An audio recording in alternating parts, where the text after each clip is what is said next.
जब भी वो एक ही क्वेश्चन से दो या तीन वेरिएबल निकलवाने की कोशिश कर रहे हैं then there is a rule of maximum minimum. तो मुझे लगता है मुझे इसके बाद बताने की जरूरत है नहीं। ये स्टेज हम पिछली किसी दो या तीन एक्सरसाइज पहले की किसी क्वेश्चन में डिस्कस कर चुके हैं। तो ये सोचो कि हमें कम से कम इतना तो पता है कि एक वेक्टर इनइक्वालिटी से ये चीजें टैकल होती है। देखो वैसे तो देखो ना, ये क्वेश्चन इसको हम बोल सकते हैं it goes beyond the syllabus, it comes with in the syllabus, depending upon कि आप कौन सी अप्रोच यूज कर रहे हैं।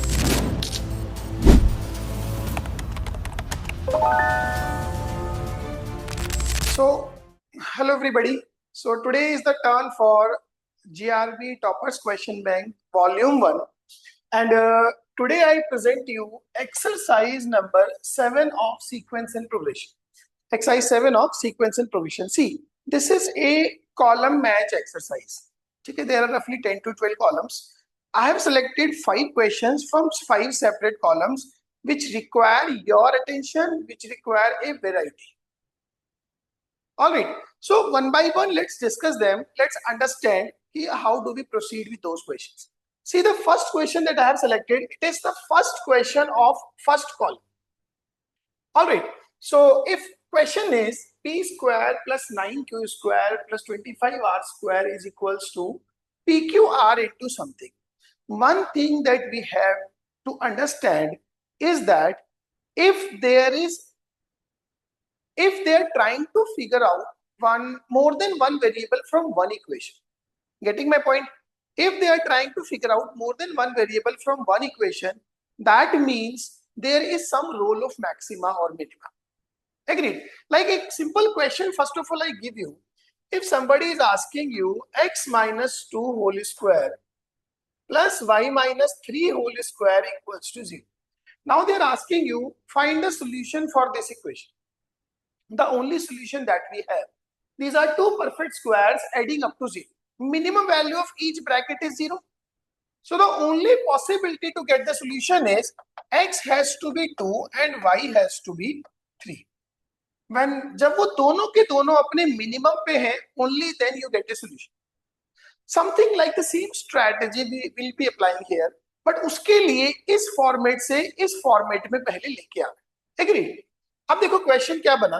क्वेश्चन है अपने पास p square plus 9q square plus 25r square is equals to 15qr plus 5pr plus 3pq. I multiplied pqr inside the bracket. अब हमें जो कुछ भी निकालना है इसी से निकालना है. ठीक है, इसको ना एक बार ऐसा करता हूं. Let me write it p square plus 3q whole square plus 5r whole square minus 3q into 5r minus p into 5r minus p into 3q equals to 0. This is what you got. Understood? Now let's do one thing. इस पूरी equation को ना 2 से multiply कर देते हैं. Fine. So it comes out to be p square plus p square 3q square plus 3q square plus 5r square plus 5r square. I have written every term 2 times minus 2 times 3q into 5r minus 2 times p into 5r minus 2 times p into 3q equals to 0. Correct? Now see, p square 3q whole square twice of p into 3q. So this comes out to be p minus 3q whole square plus. Understood? p minus 3q whole square. Then p square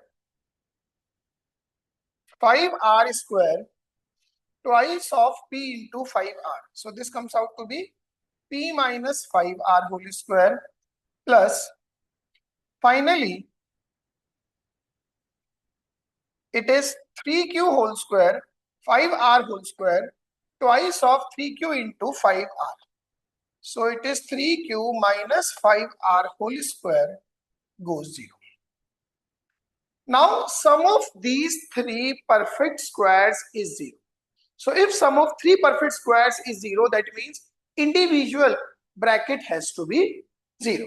So that concludes like P equals to 3q and P equals to 5r and PQ equals to 5r. I can write it P equals to 3q equals to 5r, yes or no? Now they are asking for the PQR if they are in AP, they are in GP, they are in HP or whatever they are.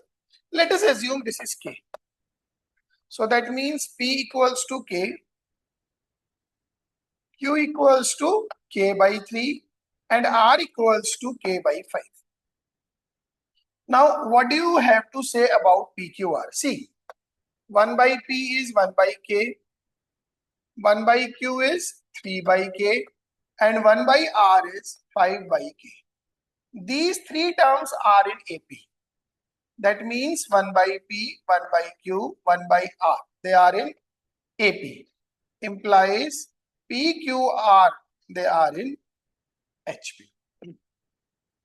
So this is the strategy behind this question. Understood? So how did we do? First of all, one thing in my mind, जब भी वो एक ही question से दो या तीन variable निकलवाने की कोशिश कर रहे हैं, then there is a rule of maximum minima. Because शुरू से हम पढ़ रहे हैं, one equation will solve one variable, two equations will solve two variable, three will solve three variable. तो अगर एक से ही कुछ निकलवाने की कोशिश कर रहे हैं, तो इसका मतलब मैक्सिमम मिनिमा का कुछ रूल है. वहां तीन परफेक्ट स्क्वायर बने, तीनों की मिनिमम वैल्यू 0 होगी. Only then that sum can be 0. All right. So it was a good question. Now, this is the next question. ये क्वेश्चन बहुत पहले मैथ्स ओलंपियाड में आया करता था. कॉलम नंबर 3 का this is the D part. Fine. The question is for ABC more than 0 find the minimum value of this. ABC more than 0 पहले ही अपने को दे दिए, मिनिमम वैल्यू पूछ रहे हैं. एमजीएम मेरे दिमाग में पहला क्लिक होना चाहिए. Got it? So let me call it E. Expression equals to a upon b plus c, B upon C plus A, C upon A plus B. Let's do one thing. Add 1 to each one of them. So E comes out to be A upon B plus C plus 1, B upon C plus A plus 1, C upon A plus B plus 1. और अब अगर 3 add करा है तो 3 subtract भी करना पड़ेगा balance को बनाने के. Alright. So this comes out to be A plus B plus C upon B plus C, B plus C plus A upon C plus A, C plus A plus B upon A plus B minus 3. एक काम करते हैं, from all three of them, उस 3 को separate पढ़ा रहने दो. From all 3 of them, take A plus B plus C common. So it comes out to be 1 upon B plus C plus 1 upon C plus A plus 1 upon A plus B or separately minus 3. You got this. Am I clear? तो ये expression इस stage पे आ गया. एक छोटा सा काम और करेंगे. इन्हीं क्वांटिटीज को यहां क्रिएट करने के लिए इसको 2 से मल्टीप्लाई 2 से डिवाइड करेंगे. ये बन जाएगा 2A plus 2B plus 2C, which I can write as A plus B plus B plus C plus C plus A into 1 upon B plus C plus 1 upon C plus A plus 1 upon A plus B minus 3. Okay. अब हम almost एक decent stage पे आ गए. अब सिर्फ मुझे AMHN को लगाना है. अब एक चीज सोचो, चूंकि ABC पॉजिटिव थे तो A plus B, B plus C, C plus A, they are also destined to be positive.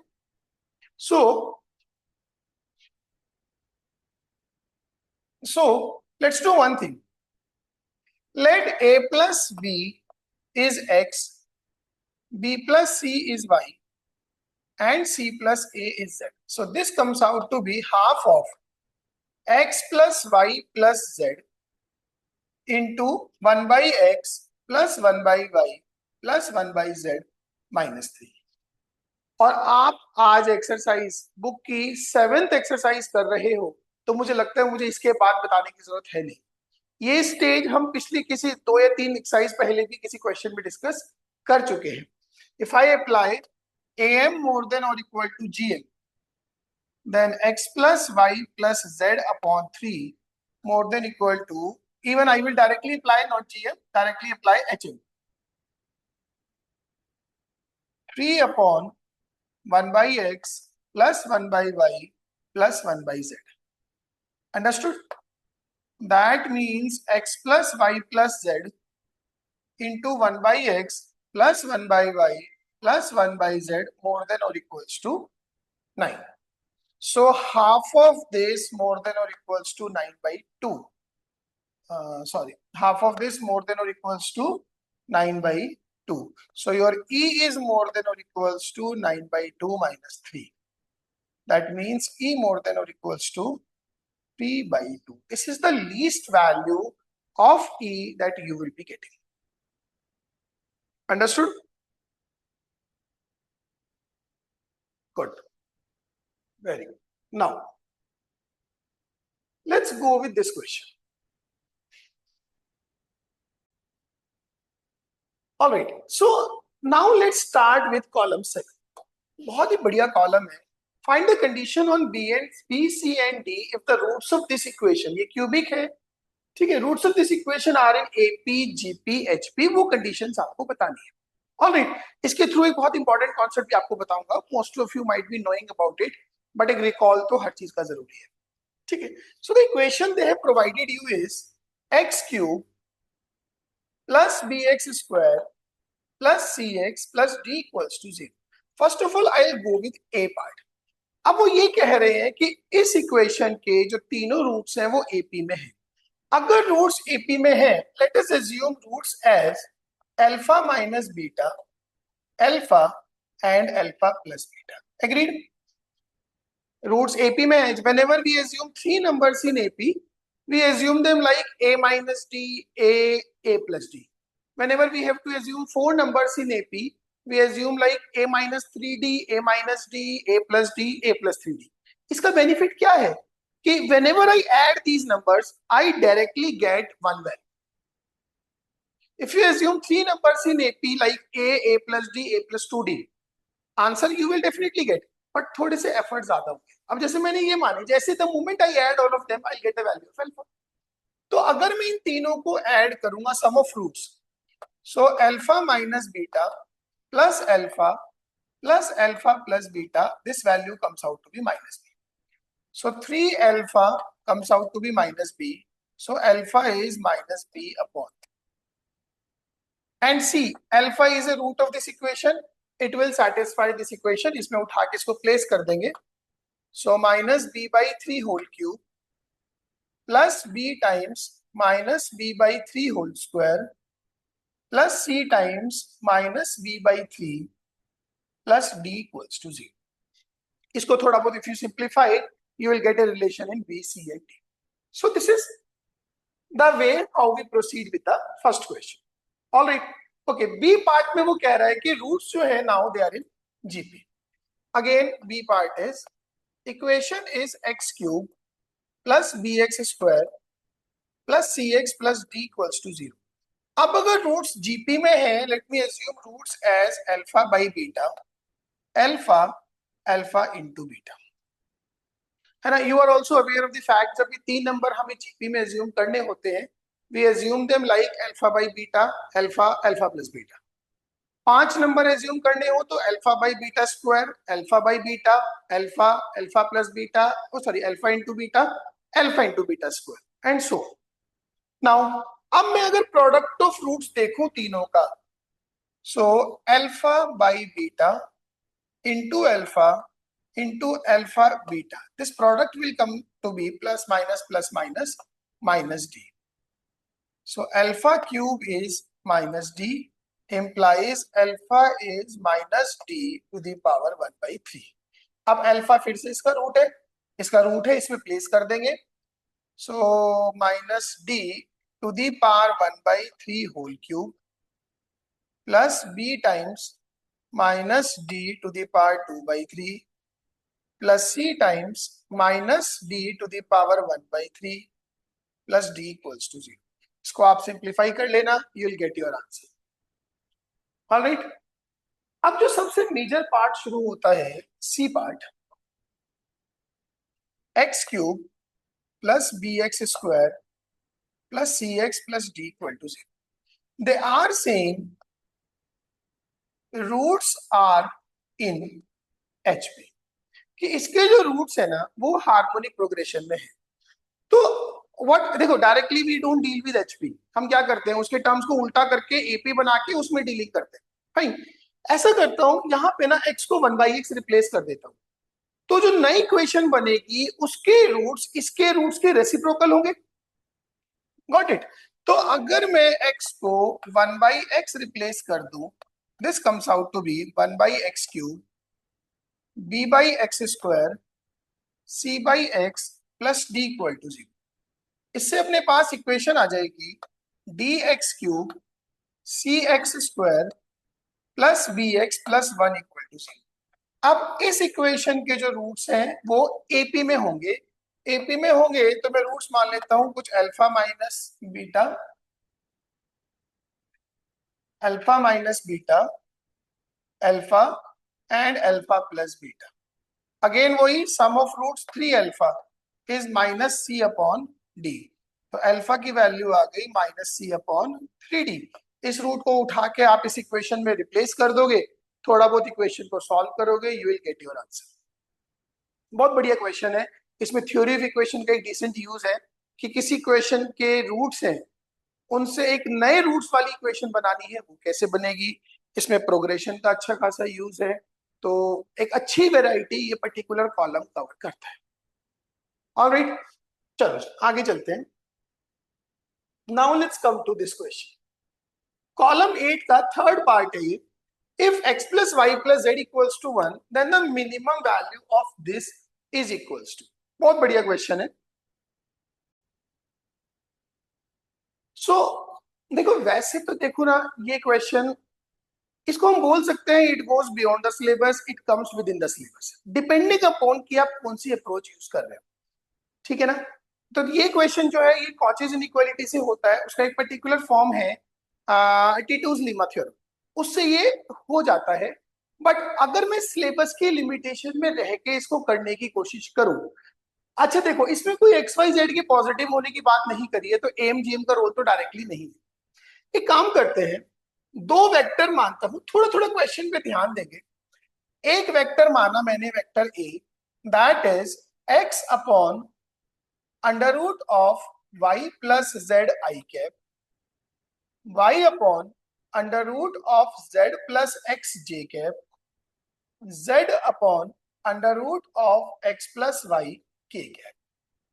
एक दूसरा वेक्टर मैंने p माना, that is under root of x plus y i cap plus under root of y plus z j cap plus under root of z plus x k cap. Got it. मैंने ये दो vector माने. अच्छा, ये दो vector मानने हैं, ये कैसे क्लिक करेगा? उसके लिए आपने पिछले 2 साल में इतनी मेहनत करी होगी, डेफिनेटली आपने इस तरह के क्वेश्चन देखे होंगे कि पेपर में आएगा तो डेफिनेटली क्लिक करेगा. Getting my point. तो ये सोचो कि हमें कम से कम इतना तो पता है कि एक वेक्टर इनइक्वालिटी से ये चीजें टैकल होती है. सो अब पिछली भी किसी वीडियो में मैंने क्वेश्चन में बात की थी कि a dot b is always less than or equals to magnitude a magnitude b. Now tell me one thing, what is a dot b you are going to get? A dot b is x plus y plus z. Yes or no? Less than or equals to magnitude of a.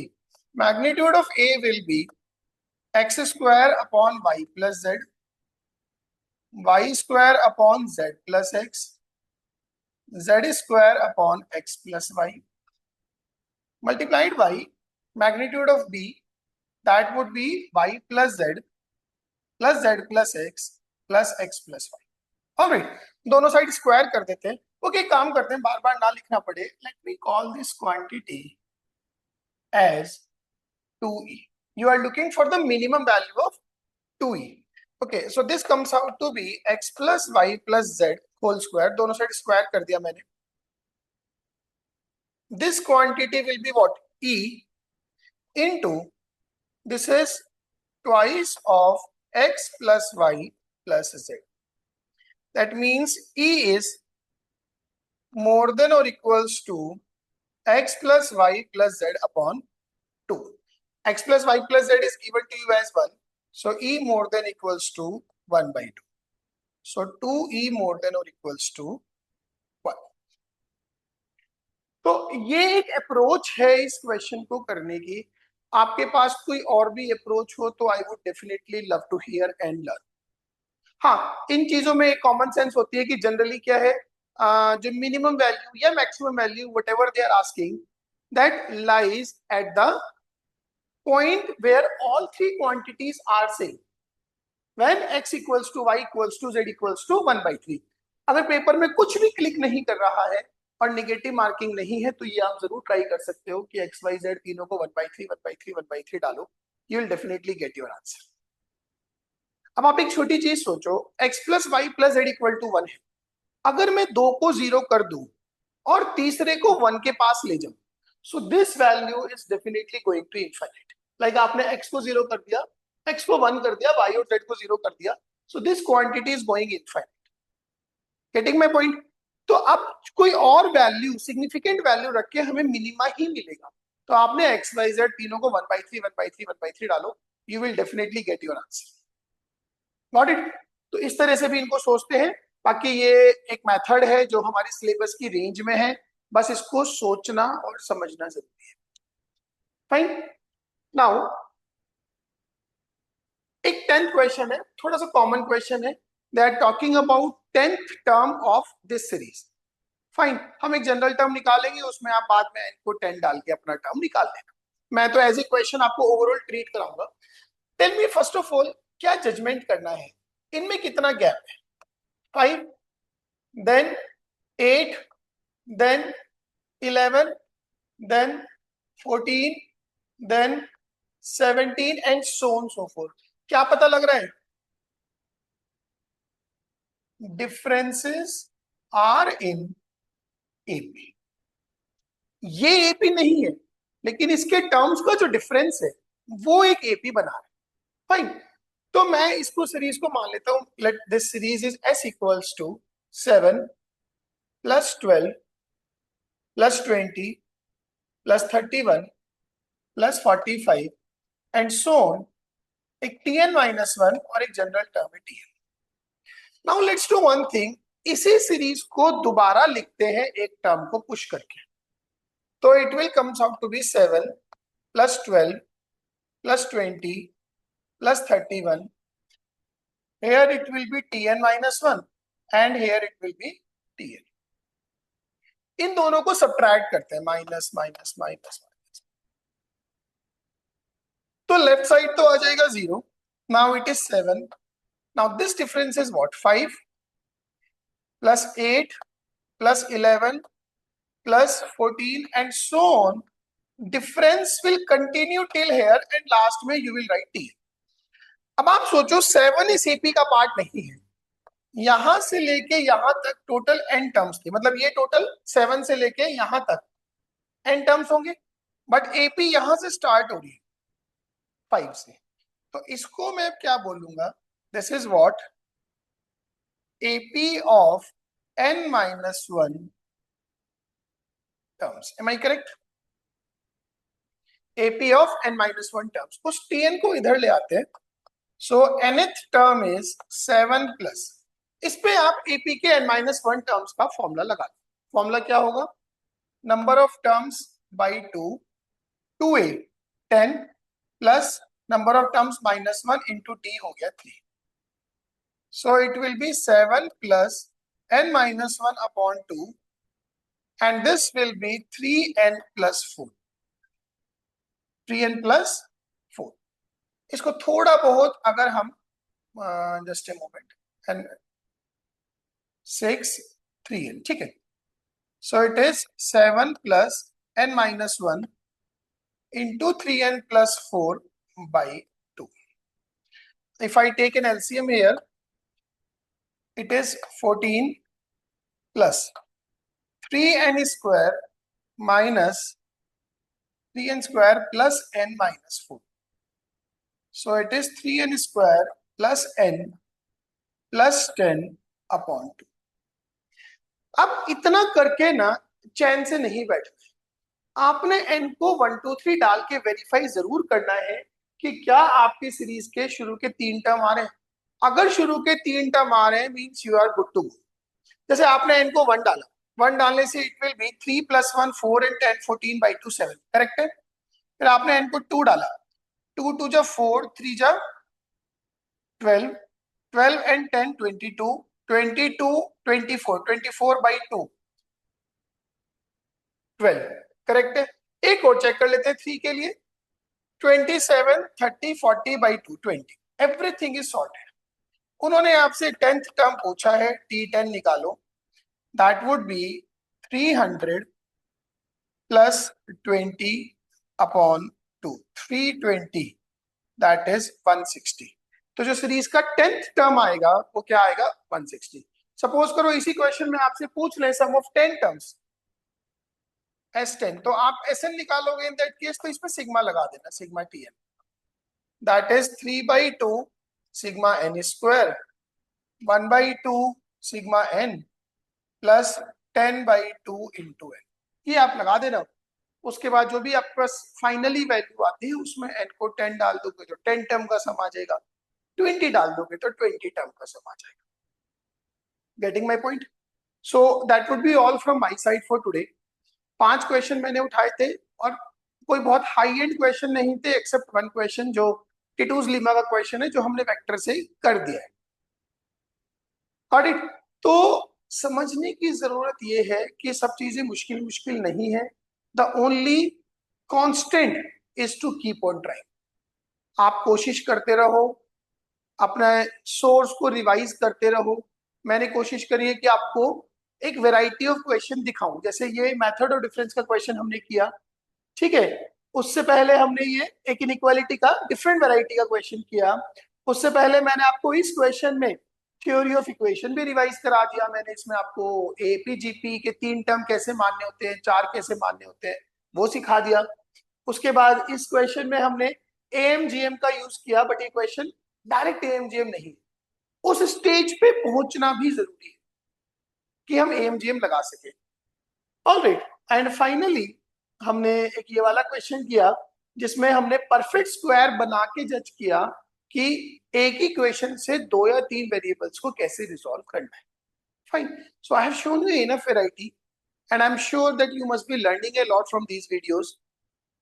अगर अच्छा लग रहा है तो please इन पे comment करके जरूर बताएं और आगे सीखते रहेंगे। Till then you keep practising, keep working, keep learning.